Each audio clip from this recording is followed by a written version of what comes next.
தீபாவளினா நம்ம ஊரில் எப்படி இருக்கும் தெரியுமா? வீடெல்லாம் விளக்கு, சிரிப்பு சத்தம், எல்லா முகத்துலேயும் ஒரே சந்தோஷம். ஆனால் இங்கே வெளிநாட்டில் அந்த ஒளி இல்லை. காலையில் எழுந்ததும் சூரியனும் வரலை, ஆனால் வேலைக்கு போகிற டைம் ஆயிடுச்சு. அந்த டெசர்ட் காற்று சூடாக வீசுது, ஆனால் மனசு குளிருது. ஏன்னா நினைவுகள் வந்துருச்சு. அம்மா செய்த மைசூர் பாக்கு, அப்பா வெடித்த பட்டாசு, குழந்தைகளோட சிரிப்பு எல்லாம் நினைவுகளாக நடக்குது. என் ரூமில் நான் ஒரு சின்ன தீபம் ஏற்றினேன். அது ஒரு விளக்கு இல்லை, அது நான் நாட்டை விட்டு நினச்சி ஏற்றுற விளக்கு. இந்த தீப ஒளியை பார்த்துக்கிட்டு நான் சிரித்தேன். ஆனால் அந்த சிரிப்புக்குள்ளே கண்ணீரும் இருந்தது.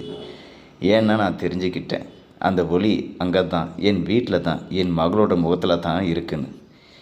இங்கே நம்ம எல்லோரும் சேர்ந்து வேலை முடிச்சுட்டு ஒரு டீ குடித்தோம். யாரும் பேசலை, ஒவ்வொருத்தருமே ஒரே எண்ணம் தான்.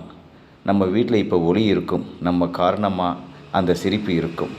இதுதான் வெளிநாட்டு தீபாவளி.